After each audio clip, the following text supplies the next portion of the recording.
Merhabalar, Hobbiz YouTube kanalıma hoş geldiniz. Bugün sizlerle bu görmüş olduğunuz waffle görünümlü hırkamın yapımını paylaşıyor olacağım.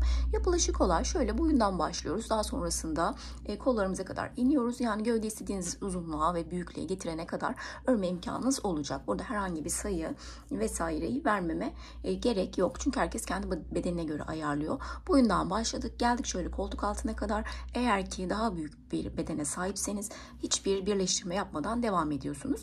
Daha küçük bir bedene sahipseniz daha öncesinde birleştirme yapıyorsunuz. Zaten nasıl birleştirme yapacağımızı da birlikte göreceğiz. Şöyle çeşitli renkler kullandım. Hemen iplerimden bahsedecek olursam da bakın şöyle Ören Baya'nın Star serisinden 300 metrelik iplerim vardı. Bir yumak gitti maviden, kırmızıdan da bir yumak gitti, krem ve hardaldan da bir miktar gitti. Hepsi aynı 300 metrelik. Şöyle artıyor kalanlar.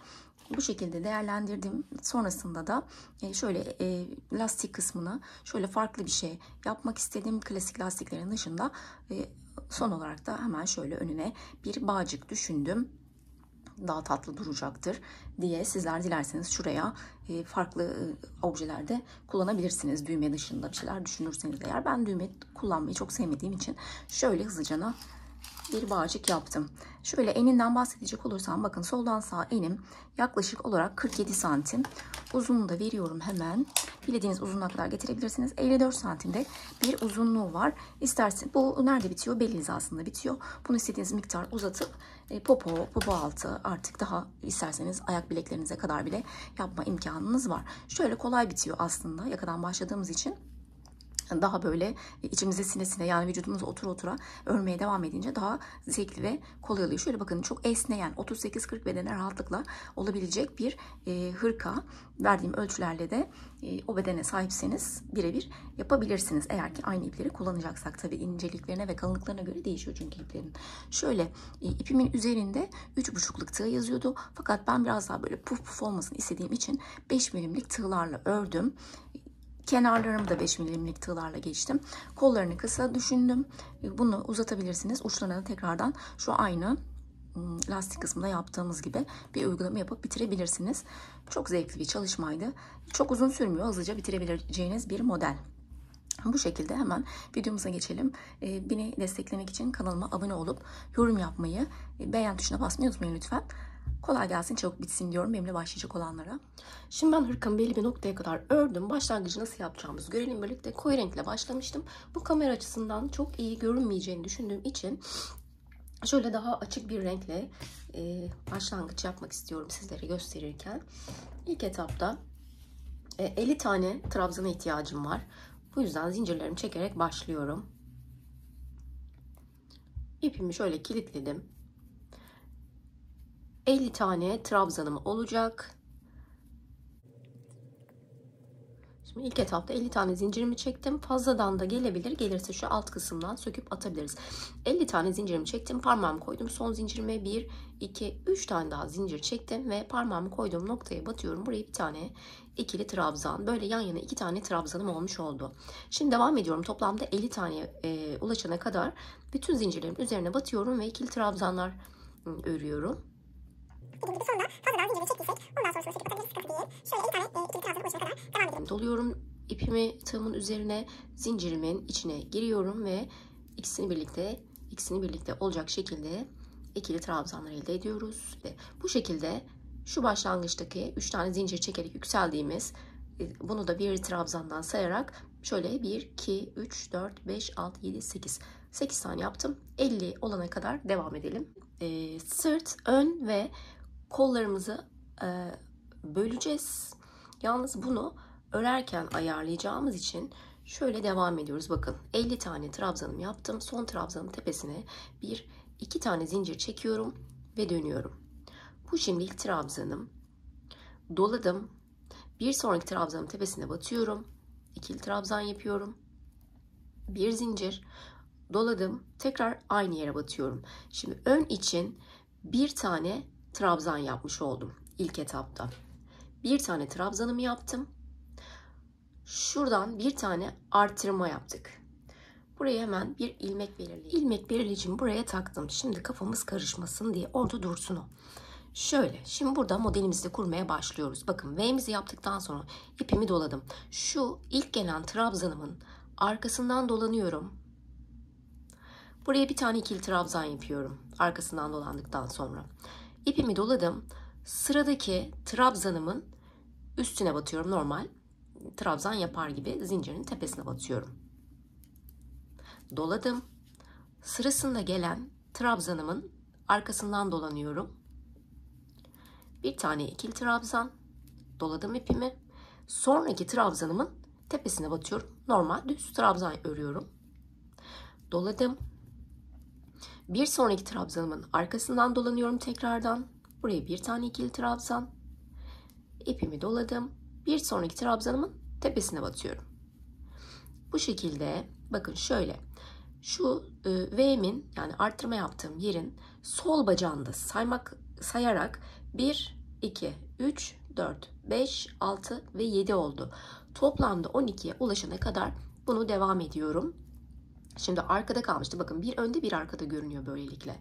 Arkada kalmıştı. Şimdi öne çektim onu. İkili trabzanımı ördüm. Daha sonra düz örüyorum bir tanesini. Tam üstünü örüyorum trabzanımın. Bir tanesini arkasından dolanıyorum. Bir tanesini de tepesine batıyorum ve trabzanımı oluşturuyorum. Şöyle 2, 4, 1, 2, 3, 4, 5, 6, 7, 8, 9, 10, 11. Bir tane kaldı. Kabartmamı yaptım ve 12. Şimdi tekrardan arttırma yapacağız. Doladım ipimi. Bakın arka kısmına battım. Kabartmayla bitirmiştim. Arka kısmına battım. Arkadaki trabzanın tepesine bir tane trabzan yaptım. Araya bir zincir doladım ve aynı yere tekrardan batıyorum.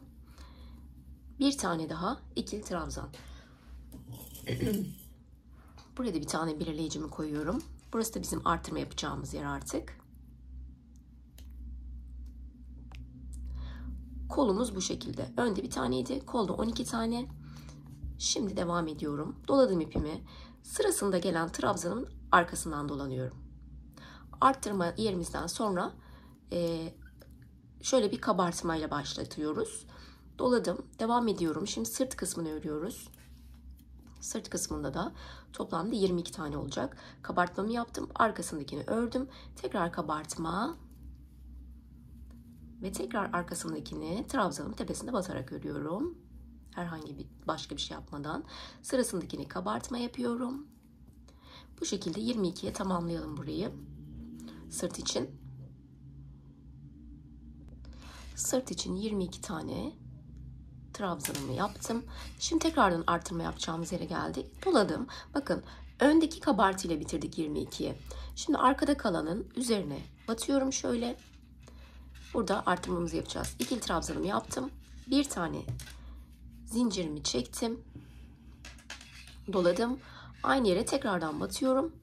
Bir tane daha ikili trabzan yapıyorum. Burası da bizim diğer kolumuz için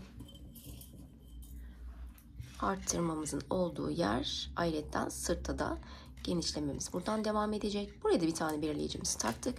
Şimdi kol için 12 tane yapıyordum. Doladık. Kabartıyla başlıyoruz. Arttırmamızı yaptıktan sonra kabartıyla başlıyoruz. İlk trabzanın arkasından dolandım. İkili trabzan. Doladık. Bir sonraki trabzanımızın tepesine batıyorum. Bir sonrakinin arkasından dolandım.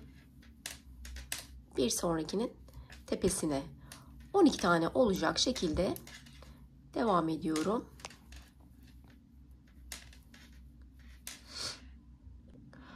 ...12 tanesini ördüm.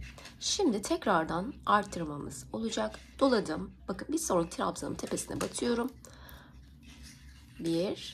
Bir tane trabzan yaptım ve bir zincir. Aynı yere tekrardan giriyoruz. Bir tane daha ikili trabzan. Burası da tekrardan arttırma yerimiz. Şu şekilde buraya da bir tane belirleyicimizi takalım. İlk etapta. Doladım. Bir sonrakinin üzerine batıyorum. Bir tane ikili trabzan yapıyorum. Şimdi başlangıçta da çünkü bir tane trabzanımız vardı. Başlangıçta bir trabzanımız vardı. Ve sonrasında arttırmamızı yapmıştık. Sonda da tekrardan bakın bitirirken arttırmamı yaptım. Sondaki trabzanın üzerine batarak bir tane ikili trabzan yaptım. Şimdi bundan sonraki arttırmalarımızı nasıl yapacağız? 2 tane zincirli yukarı çıktık. Döndüm. İlk trabzanımın olduğu noktaya batıyorum tekrardan bakın. Bu alttaki trabzanın üzerine zincir çektim. Aynı yere tekrardan batıyorum. Bir tane daha ikili trabzan yaptım. Yan yana 2 tane trabzanımız olmuş oldu. Doladım. Doladım ipimi. Şimdi V'min olduğu yerdeyim. Bakın arttırma yapacağım yerdeyim. V'min sağ bacağının arkasından dolanıyorum. Buraya ikili trabzanımızı örüyoruz. Doladım. Şimdi arttırmamızı yapıyoruz. Şunu artık çıkartabiliriz buradan.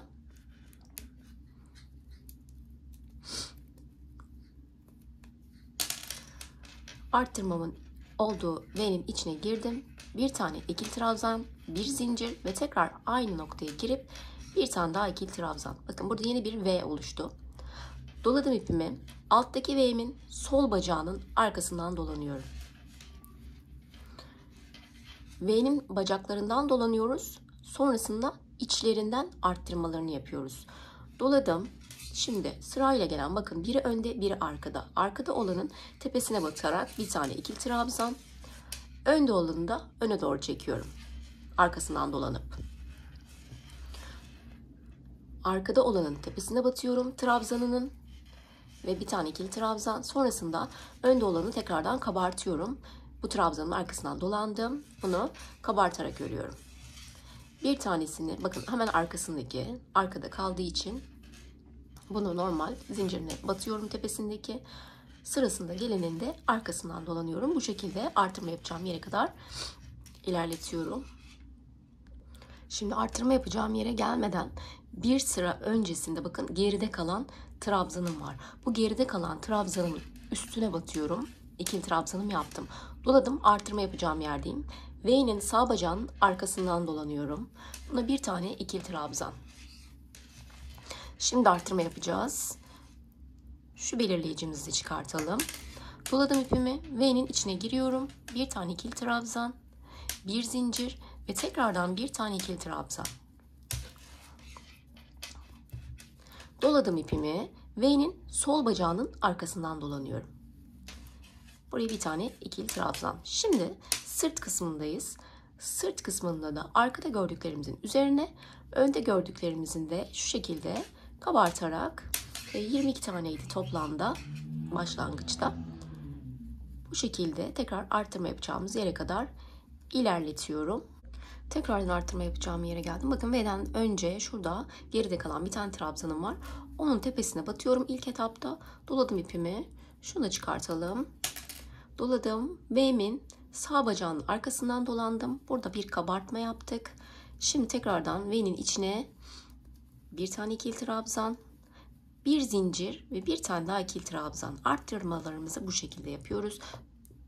Doladım ipimi. V'nin sol bacağına arkasından dolandım ve kabarttım. Devam ediyorum şimdi ne görüyorsam. Arkada kalanın üzerine battım ikili trabzan. Sonrasında gelenin arkasından dolanıyorum. Kolumuzda da 12 tane trabzanımız vardı. Arkasından dolandım. Şimdi arkadaki tepesine battım. Arkasından dolandım. İkili trabzan ve sonrakinin tepesine battım. Şurada şimdi arttırmamızı başlangıç nasıl yapacağız onu da görelim. Yaka kısmında. Kabartı. Arkadakine giriyorum. Ve tekrardan bakın şu yakadaki bir tane zincir çekmiştik ve sonra arttırma yerimiz vardı V'miz. Bu noktaya kadar geldik. Onun öncesinde sağ bacağına giriyorum V'min, kabartıyorum. Arkasından dolandım. Ve şimdi V'min içindeyim. İçine girdim. Bir tane ikili trabzan. Araya bir zincir ve V'nin içine tekrardan giriyoruz. Bir tane daha ikili trabzan. Şimdi V'mizin sol bacağının arkasından dolandık. Buraya bir tane ikili trabzan. Doladım. Şimdi sonda bir tane trabzanımız var. Sondaki trabzanımın tepesine batıyorum. Bir. Şimdi bir tane arttırma yapmıştık bakın şu baştayken. trabzanımızın tepesine zincirimizi çekip yanına bir tane daha ikili trabzan yapmıştık. Aynısını burada da yapacağız. Arttırmamdan sonra bir tane trabzanım var artık. Yanına aynı noktayı bir kere daha batıyorum. Bir tane daha ikili trabzan yapıyorum. Yan yana 2 tane trabzanım olmuş oldu başlangıçta. Şurada şimdi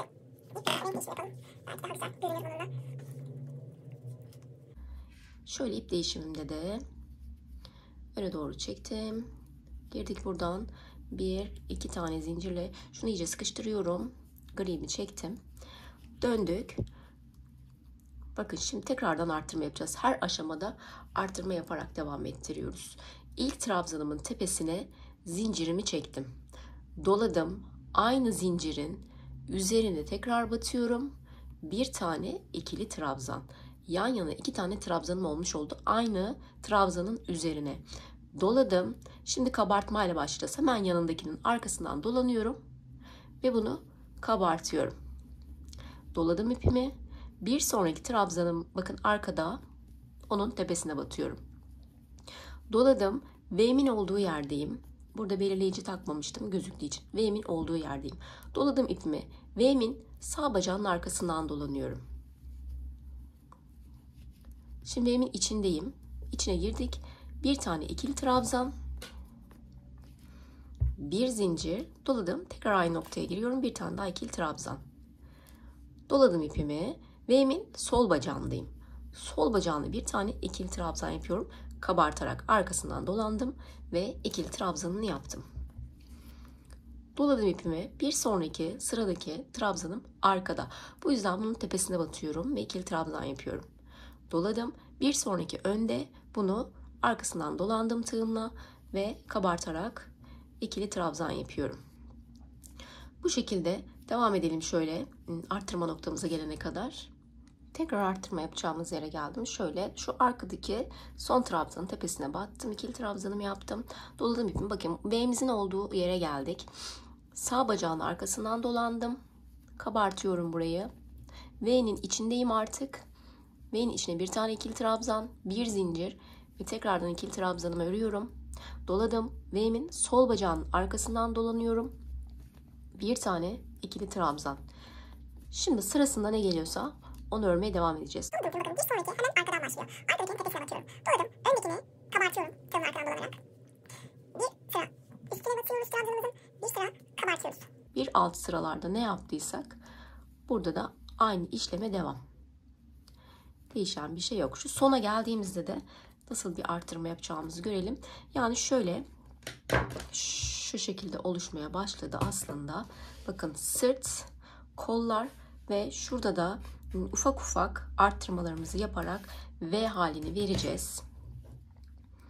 Minik minik ilerletiyoruz. Şu köşeye geldiğimde de sırtta sol tarafa geldiğimizde de bu taraflarda yaptığımız gibi arttırmalarımızı yapalım tekrardan. Şu başlangıçta tekrar buluşalım. Şimdi sıra sonuna kadar geldim. V'min olduğu yerdeyim. Sağ bacağına girdim.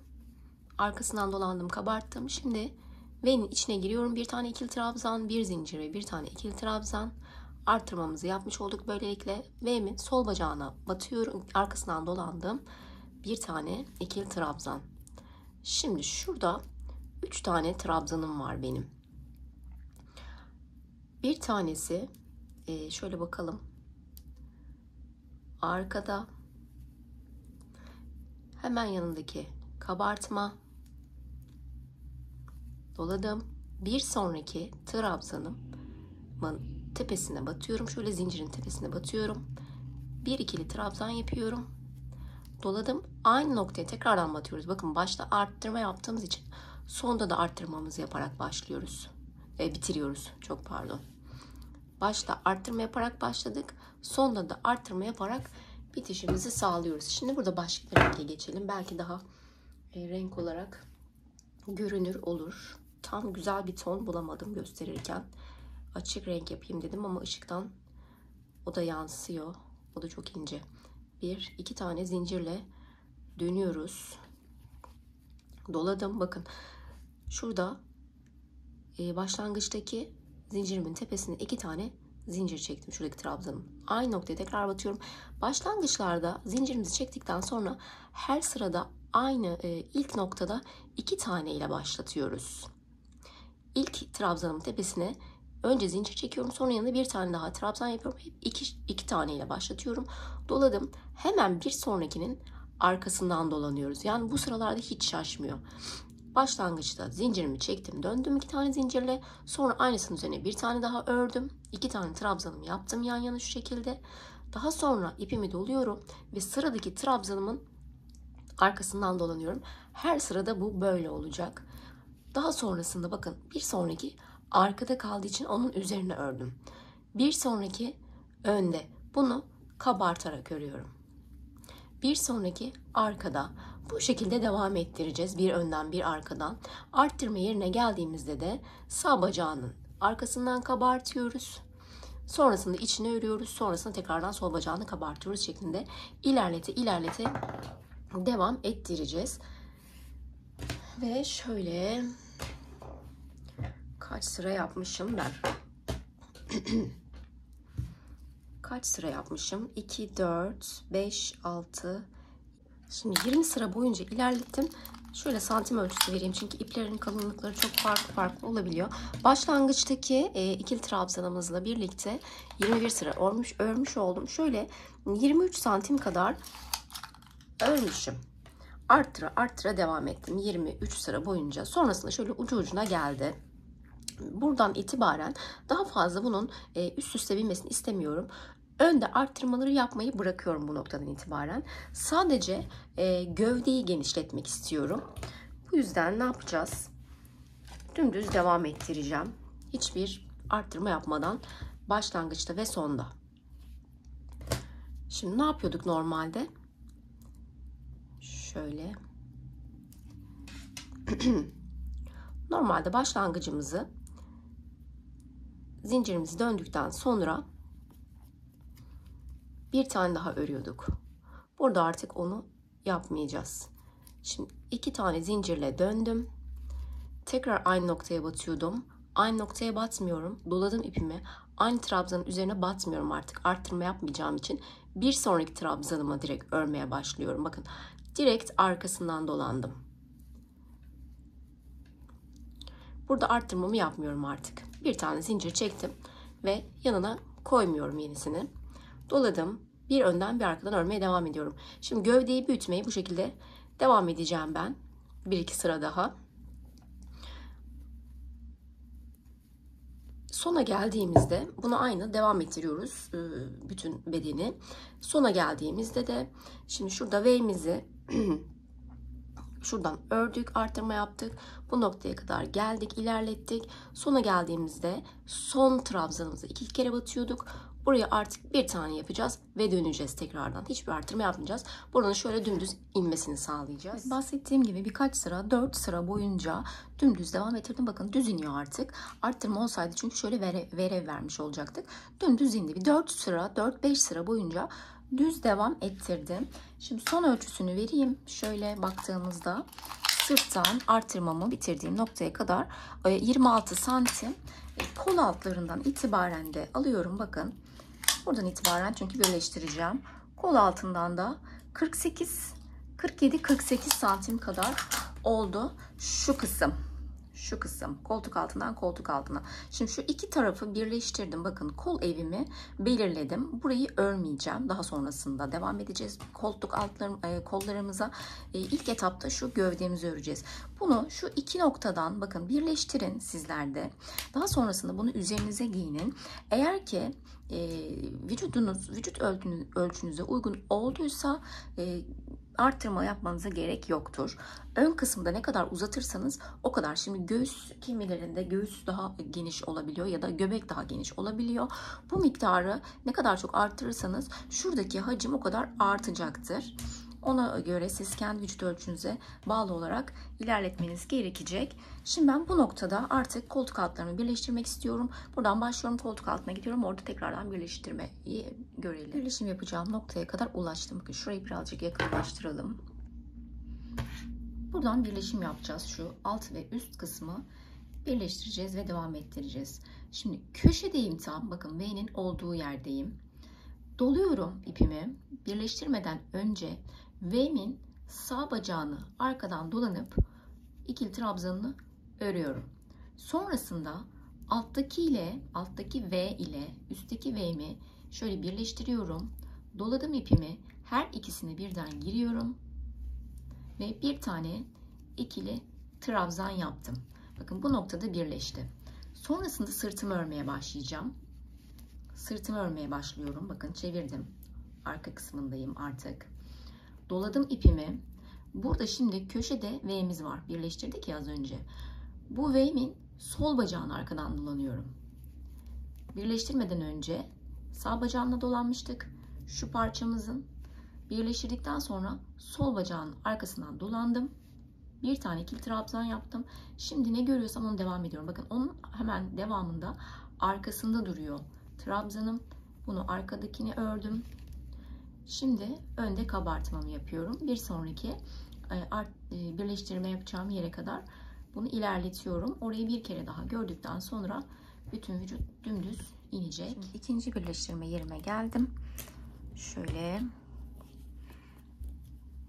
arkadakini örüyorum önce. Şimdi V'min olduğu yerdeyim bakın. İnşallah bu açıdan daha güzel görünür. Doladım. V'min sağ bacağının arkasından dolandım. Bir tane ikili trabzanım yaptım. Şimdi her iki parçayı birleştiriyorum. Ön ve arkayı kolumu ayırarak birleştiriyorum. Bakın V'lerimi üst üste getirdim. Doladım ipimi. 2 V'min içine birden girdim. Bir tane ikili trabzanımı yaptım. Sonra şimdi sırtı tamamlamış oldum. Şuradan ön parçamı örmeye devam ediyorum. Doladım ipimi. Şimdi şu tarafta birleştirdikten sonra bakın köşede V'miz var. Birleştirdik ya. Bunun sol bacağına arkasından dolandım. Ve ikili trabzanımı yaptım. Sonra arkasından ve daha sonra kabartma şeklinde. Bunu da şöyle göstermek istiyorum hemen. Şuradaki, hatta şu taraftan göstereyim birleştirdiğim yerden. Şuradaki devamlılığı sağlamak için bakın. Şimdi bir önden bir arkadan yapıyoruz. Işıkta nasıl görünüyordur acaba? Bir önden bir arkadan yaptığımız zaman şurada da aynı devamlılığı sağlamak için V'mizin bacaklarına battık ve burada da aynı devamlılığı sağlamış olduk. Her iki noktada da. Bundan sonra istediğiniz uzunluğa gelene kadar devam ettirmeniz gerekiyor. Popo hizası, bel hizası, artık ne kadar hangi uzunlukta yapmak istiyorsanız buradan itibaren dümdüz örüyoruz. Şu noktalarda artışlarımız yok artık. Dümdüz örüyoruz. Buradan başlıyoruz. Dolanıyoruz şu noktaya. Sonra tekrardan geri dönüyoruz şeklinde. Sonrasında kollarımızı yapmaya başlayacağız. Daha sonrasında da yakamızı tamamlayacağız. Evet, şimdi kolları nasıl yapacağımızı göreceğiz. Şurada bir tarafını ben ördüm. Şöyle bakın. Bu tarafta da şimdi nasıl yapacağım? Şimdi yönünü doğru ayarlamanız gerekiyor. Tersten yaparsanız bu sefer lastik örüyormuşsunuz gibi olacaktır.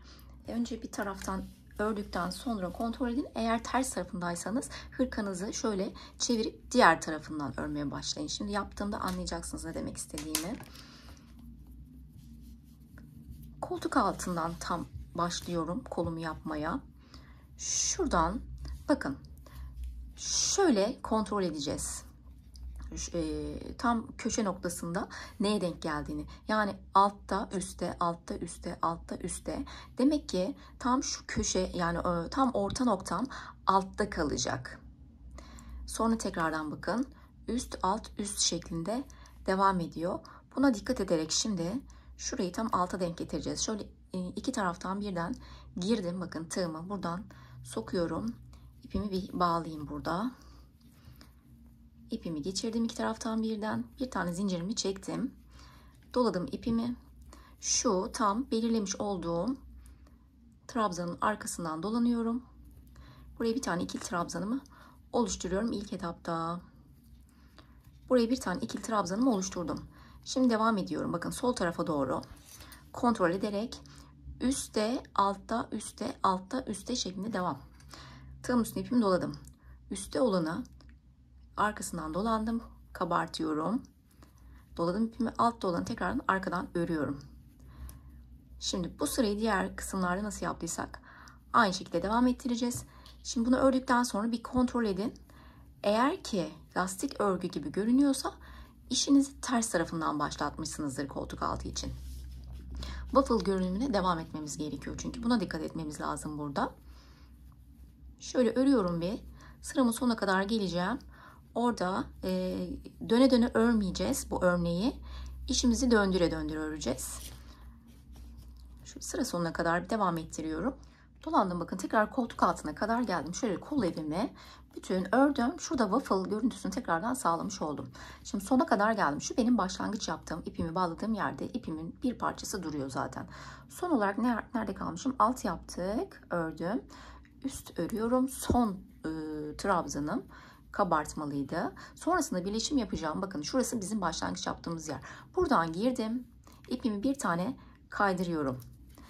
Sonra çevirdim. Bakın işimi çevirdim. Ters döneceğiz, gideceğiz şimdi. Yani aynı üzerine devam etmiyorum. İşimi çevirdim. Burada tekrardan kontrol ediyorum. Nerede kalmışım? Üstte, altta, üstte, altta. O zaman demek ki burası üstte kalacak. Tam üzerine ipimi doladım. Şu ipimi birazcık şöyle çekeyim. Tam üzerine ipimi doladım. Şu ilk başlangıç yaptığım trabzan burası. Burayı böyle tekrardan ikili trabzan şeklinde arkasından dolanarak ördük. Doladım. Arkasında denk gelen arkada kalan trabzanımdı. Bunu da üzerine ördüm. Doladım. Üsttekini. Şimdi burada ne görüyorsak onu devam ettiriyoruz.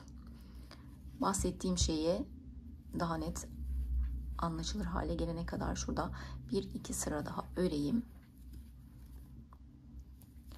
Alttakilerin trabzanın tepesine batıyorum. Üsttekilerin de arkasından dolanıyorum. Waffle'ımı örmeye devam ediyorum. Şimdi şöyle bakın. Şurada şu çizgin oluşması gerekiyor. Aradaki çizginin oluşması gerekiyor. 2 sırada bir waffle yapıyoruz çünkü. 2 sırada bir. Şu kutucuklar birleştiği zaman şurada bir akordeon görüntüsü elde ediyoruz. Arada da şu çizgimizin oluşması gerekiyor. Oluşmadığı takdirde şuranın olmadığını düşünün. Bakın hep düz düz çizgiler olmuş olacak. Bu sefer sanki lastik örgüsü örüyormuşuz gibi görünecek. Bu yüzden buna dikkat ederek, dediğim gibi ters tarafından yaptıysanız hırkanızı ters düz edin. Öbür tarafından başlayın örmeye. Şimdi devam ettiriyorum. Bakın tekrar sıramın sonuna kadar gideceğim. Sonra tekrardan hırkamı çevirip ters tarafından devam ettireceğim. Bir soldan sağa doğru örüyorum. Sonra sağdan sola doğru örüyorum. Sürekli böyle dolanmayacağım çevresinde. Tekrar bakın koltuk altına kadar getirdim. Kolumu ördüm. Yine koltuk altına kadar getirdim. Son trabzanım altta kalıyor. En son üsttekini yapmıştım. Sonuncusu altta kalıyor. Alttakini de ördükten sonra başlangıçtaki trabzanın olduğu noktaya geldim. Burada ipimi dolamadan tekrardan bakın boşluğa girdim. İpimi buradan kaydırma yaparak burayı bitirdik. Şimdi şöyle teyit edelim gene. Şurası alttaydı. Bu bizim başlangıçtaki trabzanımız. Bu yüzden işimi tekrardan çeviriyorum. Ve bu tarafından başlayacağım. Şöyle trabzanın arkasından dolandım. Buraya bir tane ikili trabzanımı yaptım. Sonrasında bakıyorum ne geliyor sırasında. Yukarıda, aşağıda, yukarıda, aşağıda. Yani kabartı, sönük, kabartı, sönük. Ne görüyorsam bunun arkasından dolanıyorum. Kabartımı yapıyorum. Döndüm. Şimdi arkadakinin üzerine battım. Şimdi kabartımı yapıyorum. Şimdi de arkadakinin tepesine battım. Bu şekilde dediğim gibi sonra tekrar buraya geldiğimizde tekrardan hırkamızı çevireceğiz. Yine kaldığımız yerden devam edeceğiz dönmeye. Bu şekilde kolumuzu tamamlıyoruz. Şimdi bundan sonrasında bakın kollarımızı tamamlayacağız. Tamam, ben de bitirmedim henüz. Bitireceğim. Hazır videoyu çekmeye başlamışken şöyle yaka kısmını ve etek kısmında nasıl lastik geçeceğimizi göstermek istiyorum. Şimdi şöyle düşündüm. Bu zaten waffle. Şöyle bakın esneyen ve lastiğe de benziyor bu örgü. Waffle ama lastiğe de benziyor aşağı yukarı. Bu yüzden biraz daha hareketsiz bir şeyler olması adına bakın ipimin kaldığı yerden devam ettireceğim. Şöyle etek kısmını örüyordum. 2 sıra krem rengimi yaptım. Hiç ipimi değiştirmeden siz artık hangi renklerle örüyorsanız İsterseniz lastiği geçerken bambaşka bir renk tonunda kullanırsınız. Daha keskin bir görüntü olmuş olur. Şöyle daha basit bir şey yapacağım burada. Şimdi kaldığım noktadan şöyle bir tane zincirimi çektim. Hemen ilk etapta sırasında gelen zincirin tepesine batıyorum. Bunu daha küçük bir tığla da örebiliriz aslında. Bir tane buraya sık iğne yaptım.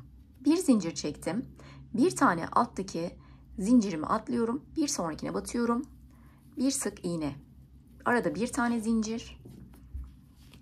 Şuradan bir tane zincirimi atlıyorum. Bir sonrakine batıyorum. Bir sık iğne. Araya bir zincir. Bir taneye atlıyorum. Bir sonrakine batıyorum. Ve araya bir zincir şeklinde burayı bu şekilde kapatacağım. Bir atlıyorum. Bir sonrakine batıyorum. Bir sık iğne. Araya bir zincir. Alttaki bir tane zincirimi atladım. Bir sonrakinin üzerine battım. Sık iğnemi yaptım ve araya bir zincir. Bu şekilde toparlayacağız. Şimdi şurada bakın birer zincir yapmış olduğumuz yerlerde boşluklar oluştu. Bir tane zincirimi atlıyorum. Bir sonraki üzerine batıyorum. Ve bir sık iğne. Arada bir zincir. Bir atladım bir sonraki. Şimdi bu şekilde devam edelim. Bakın etek kısmının hiçbir zorluk yok. Dümdüz devam ettiriyorum burayı. Şöyle gideceğiz. Böyle dolandığım şu noktaya geliyorum. Buralarda sonra ne yapacağımızı görelim. Bakın waffle kısmına geldiğimizde ne yapacağımızı o zaman göreceğiz. Şuradan köşe dönüşünü de birlikte yapalım. Bir atladım, bir sonrakine battım. Henüz daha alttayım hala. Bir atladım ve bir sonrakine battığımda tam köşeye geldim. Şimdi köşem için bir tane sık iğnemi yaptım. Bir zincir. Aynı yere tekrar giriyorum. Bir sık iğne daha, bir zincir ve aynı noktaya bir tane daha sık iğne yaptım ve bir zincir. Köşeyi dönerken 3 tane sık iğne, aralarda da tekrar zincirleri var tabii. Sık iğne zincir, sık iğne zincir şeklinde. Şimdi şurada bakın tam waffle'ların olduğu yerdeyim. Bir tane kutucuğumuzu, bir tane gofret kısmını şöyle 2 sıra trabzanımız oluşturuyor. Bir trabzan sırası, 2 trabzan sırası burada ve 2 sıra yapınca gofret şeklini alıyor şöyle bir parça. Şimdi bunu da şundan dolayı söyledim. En son zincirimi çekmiştim bakın. Şuradaki gofretimin içine giriyorum. Buna artık gofret mi diyelim ne diyelim bilemedim. İsim takamadım. Bir tane sık iğne yaptım. Bir zincir çektim. Tekrar bakın şurada waffle'ımın sağ ve solundaki yani şu orta çizgiye kadar olan kısmında 2 sıralık yerim var. 2 sıralık gofretlerim var. Sağdaki gofretime girdim bir tane sık iğne. Araya bir zincir. Soldaki gofretimin içine girdim. Bir sık iğne ve bir zincir. Şimdi bakın aşağı şu tarafa doğru devam ediyorum. Bir tane beyaz, bir tane kırmızı. İyi de denk gelmiş burası. Şu iki çizginin arasında bir beyazlı ve bir tane de kırmızılı gofretim var. Beyaz kısmına girdim boşluğa. Bir tane sık iğne. Araya bir zincir. Şimdi kırmızı kısma giriyorum boşluğa. Bir tane sık iğne ve bir tane zincir. Şimdi tekrardan aynı yerdeyiz. Zaten çok anlaşılır oldu. Şu iki çizginin arasında oluşturmuş olduğumuz 2 sıra boyunca trabzanımız var. Şu bir tane kutucuğumuzun ismine de gofret dedik. Sağdaki gofretime girdim. Bir tane sık iğne, bir zincir. Soldaki gofretime girdim. Bir sık iğne ve bir zincir şeklinde bu şekilde devam edeceğiz. Bakın bu taraf ters kısmı oluyor. Bu taraf düz kısmı oluyor. Bu şekilde tamamlıyoruz. Bundan sonraki hırkamızın bölümlerini.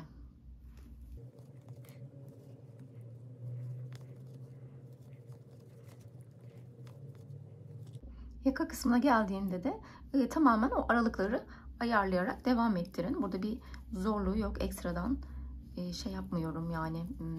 Şurada vermiş olduğunuz aralıkları yaka kısmında da ilerleye devam ettirmeniz gerekir. Bir boşluğa girdikten sonra şöyle bir zincirinizi çektikten sonra bakın neresi uygun olur diye düşünürsünüz. Şuraya tekrar batamam değil mi? Şu tarafa batmam daha mantıklı olacaktır. Yani aynı aralığı vermeye çalışıyorum çünkü. Bir tane zincir çektim. Bu tarafa atladım. Şöyle kontrollü ilerletirseniz. Şimdi hırkamın çevresini bir tur döndüm. Tekrardan geldim. Köşe noktasındayım. Bir tane sık iğnemi yaptım. Bir zincir. Bir sık iğne daha yaptım. Bir zincir. Şurada artık ipimi değiştiriyorum. Farklı bir renge geçiyorum. Sarı ile devam edeceğim şimdi.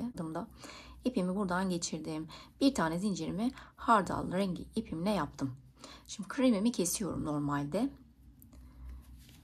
Bununla devam ediyorum. Bakın bir tane zincir çektik son olarak. Şimdi şurada şunları takip edeceğiz. Bir sık iğne, bir zincir yapmıştık. Şimdi bakın burada bir zincirlik boşluğum var. Bir zincirlik boşluğuma girdim. Bir tane sık iğnemi yaptım. Bir tane zincir çektim. Tekrardan az önce yapmış olduğumuz bir zincir boşluk olan yere giriyorum. Bir tane sık iğne ve araya bir tane zincir. Tekrardan bakın, az önce beyaz ipimle geçtim ya şuraları. Bir tane zincir çekmiştim aralarda. Bir sık iğne, bir zincir. O bir zincir olan boşluğa girdim. Buraya bir sık iğne yaptım. Bir zincir. Bu şekilde devam ettireceğim. Şimdi burada da aynı şey oluşuyor bakın. Bir sık iğne, bir zincir, bir sık iğne, bir zincir şeklinde. Bir sonraki sırada da şuradaki boşluklardan, şurada yapmış olduğumuz bir zincirlik boşluklardan girerek devam ettireceğiz. Örgümüzü, lastiğimi bu şekilde yapmak istedim. Farklı bir şeyler düşünüyorsanız kendinizden işini değiştirerek devam ettirebilirsiniz hırkanızı. Ben lastiğimi bu şekilde yapmayı uygun gördüm. Evet, iki sıra krem rengi, iki sırada hardal geçtim. Şöyle gösterdiğim gibi bütün etek kısmından ve yakadan. Sonrasında bütün renklerimi bir araya getirerek şöyle zincir çektim ve bunları buraya sabitledim. Beğendiyseniz eğer kanalıma destek olmak adına yorum yapmayı ve beğen tuşuna basmayı unutmayın lütfen. Bir sonraki içerikte görüşmek üzere. Hoşçakalın.